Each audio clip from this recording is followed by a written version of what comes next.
We explain strokes and why acting fast is so important. This is Mike. Today he's visiting his grandfather. They are playing chess, but suddenly Mike notices something very strange. His grandfather can't speak properly, and his face looks different. What is going on? Take action.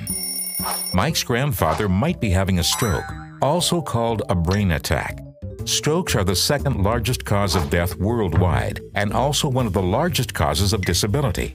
They mainly happen in older people, but they can sometimes happen to younger people too. But what is a stroke? Our brain needs oxygen and nutrients, which it gets from our blood.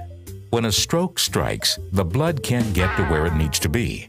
As a result, brain cells don't get enough oxygen and nutrients and become damaged or die. This can happen in one of two ways: either a blockage in the vessels that cut off the blood supply or bleeding in and around the brain. As we age, our arteries become harder and narrower and more likely to become blocked. However, medical conditions such as high blood pressure, atrial fibrillation, an irregular heartbeat in other words, or diabetes and lifestyle factors like smoking, drinking too much alcohol, and not exercising can increase the risk of having a stroke. As our brain controls the whole body, there are a great variety of different effects of stroke, depending on the area of the brain that is damaged. They can include difficulties with speaking, seeing or hearing, balance and coordination problems, muscle weakness, confusion, or memory loss. All these symptoms can occur suddenly within minutes. So how can Mike check if his grandfather might be having a stroke? By using the FAST test. The F stands for facial weakness. Can the person smile? Has their face fallen on one side? The A for arm weakness. Can the person raise both arms and keep them there? The S means speech problems. Can the person speak clearly and understand what you're saying? Is their speech slurred? And the T stands for time. If you notice any of these signs, it's time to call an ambulance immediately, even if the symptoms go away. The quicker a person gets to a specialist stroke unit, the quicker they will receive treatment, meaning more brain cells can be saved. Mike calls the ambulance right away. His grandfather gets the best treatment and makes a full recovery. And now they can play chess again, thanks to Mike and his fast response.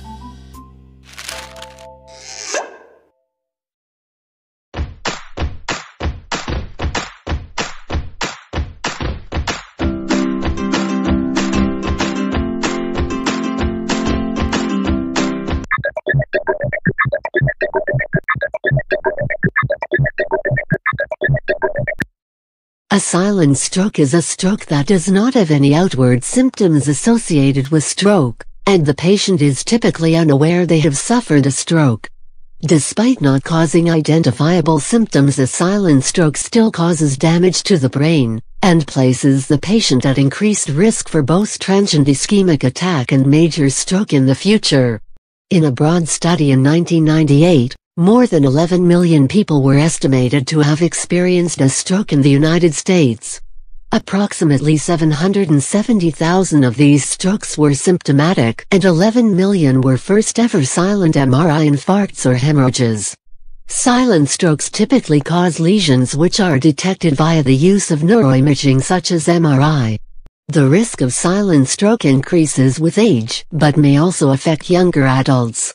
Women appear to be at increased risk for silent stroke, with hypertension and current cigarette smoking being amongst the predisposing factors. These types of strokes include lacunar and other ischemic strokes and minor hemorrhages.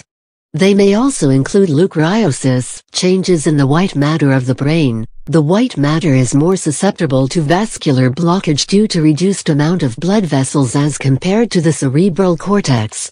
These strokes are termed silent because they typically affect silent regions of the brain that do not cause a noticeable change in an afflicted person's motor function, such as contralateral paralysis, slurred speech, pain, or an alteration in the sense of touch.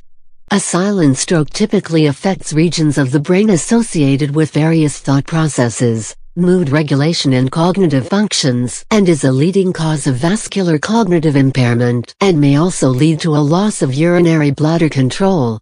In the cardiovascular health study, a population study conducted among 3,660 adults over the age of 65.31% showed evidence of silent stroke in neuroimaging studies utilizing MRI.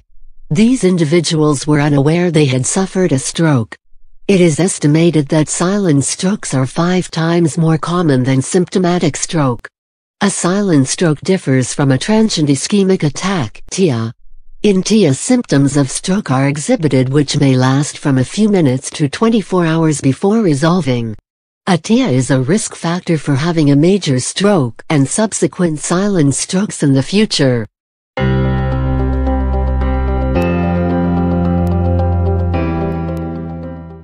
Thanks for watching. Like, Comments share, and subscribe.